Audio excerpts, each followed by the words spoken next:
সবাই ভাবে medical college শুধু সাদা অ্যাপ্রন, স্টেথোস্কোপ আর সম্মান। কিন্তু কেউ দেখে না এই স্বপ্নটার পেছনে কতগুলো রাত আমরা ঘুমাই না।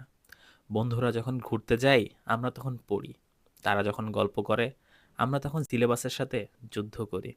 আমাদের লেটার সভ্যতা কখন যে নেভার হয়ে যায় নিজেরাও বুঝি না। আম্মু কল দেয়, আব্বু কল দেয়, জিজ্ঞেস করে ভালো আছিস তো?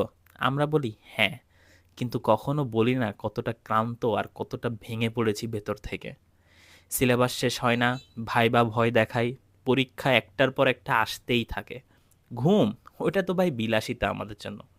বারবার মনে হয় আমি কি পারবো, আমি কি যথেষ্ট ভালো।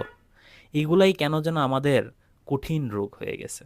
কিন্তু তবুও কিন্তু একজন ডাক্তার, মেডিকেল স্টুডেন্ট কখনো থামে না। কারণ কোথাও কেউ একজন একদিন আমাদের উপর ভরসা করবে আর বলবে, ডাক্তার সাহেব আমাকে বাঁচান তাড়াতাড়ি। এই একটাই বিশ্বাস সব কষ্ট সহ্য করার শক্তি দেয়। হ্যাঁ, আমরা ক্লান্ত, আমরা অনেক কিছু মিস করে আসি, কিন্তু আমরা গর্বিত, কারণ আমরা সহজ রাস্তা বেছে নেইনি। আমরা বেছে নিয়েছি মানুষের পাশে দাঁড়ানোর দায়িত্ব।